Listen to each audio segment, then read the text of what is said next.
Ouvrant à présent le grand format de ce 20h, grand format consacré au consommation local fortement encouragé à la faveur de la première quinzaine des journées nationales d'engagement patriotique et de participation citoyenne. Et comme vous allez le voir, les initiatives ne manquent pas pour offrir aux Burkinabés des mets locaux. Certains restaurants en font leur spécialité. Comment se porte le marché des mets locaux? Amadou Ilboudo et Moumouni Wanga se sont intéressés à la question. Il est 11h30. Quand Mohamed Lamine Sawadou fait son entrée au restaurant burkinabé chez Mamsanka, quelques secondes d'échange avec le service d'accueil et le voici servi. Sur sa table, un plat local communément appelé Babenda. J'ai vu la publicité de Mamsanka en Allemagne, donc ça m'a beaucoup plu. Et dès le premier jour que je suis venu ici, c'était tellement parfait. La dernière fois, j'ai mangé souma et pipi gris. Comme lui, ils sont nombreux les Burkinabés qui prennent goût à consommer les mets locaux dans les restaurants de la capitale. C'est le cas ici au restaurant Risongo. Je suis venu du côté d'Assasgo. C'est pas la porte à côté, mais la motivation c'est les mets locaux. Ma maman m'a habitué à manger ce qui est local. Et quand je passais, j'ai vu les plaques et avec les dessins, tout. Donc j'ai fait demi-tour en même temps. J'ai pris également du jus, c'est composé de pain de singe et autres.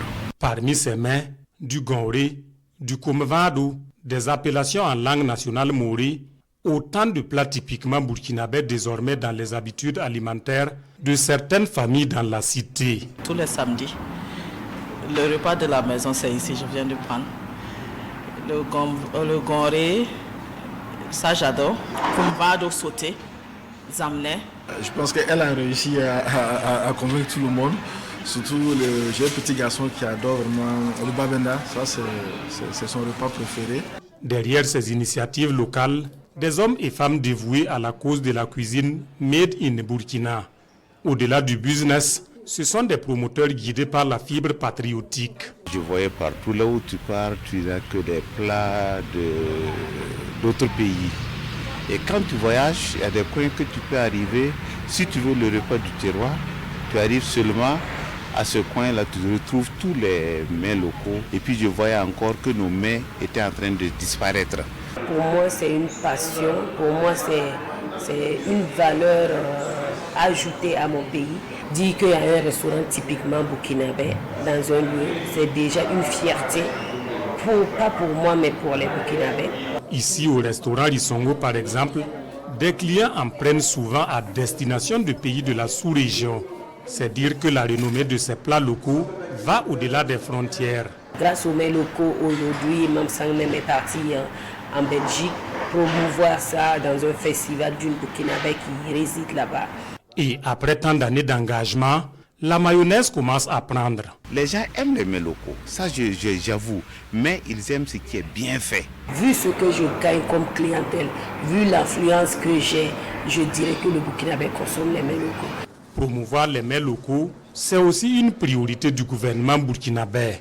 D'ailleurs, les journées d'engagement patriotique et de participation citoyenne lancées le 26 mars dernier prennent en compte la valorisation des produits locaux. Il y a eu un grand plus parce que les gens veulent, mais ils ne savaient pas où trouver. Ça avance, vraiment ça avance plus qu'avant. Ces journées ont impacté la clientèle positivement parce que le lancement, quand ça a été fait, la même nuit j'ai reçu un message où on me voulait pour le petit déjeuner. J'ai amené de la bouillie, des galettes. Les promoteurs de mets locaux poussent de plus en plus dans la capitale burkinabé. Des promoteurs qui nourrissent le rêve de voir les Burkinabés consommer essentiellement local. Pour sa part, le gouvernement de transition multiplie les initiatives du consommant local, toute chose à même d'encourager et de booster la production locale.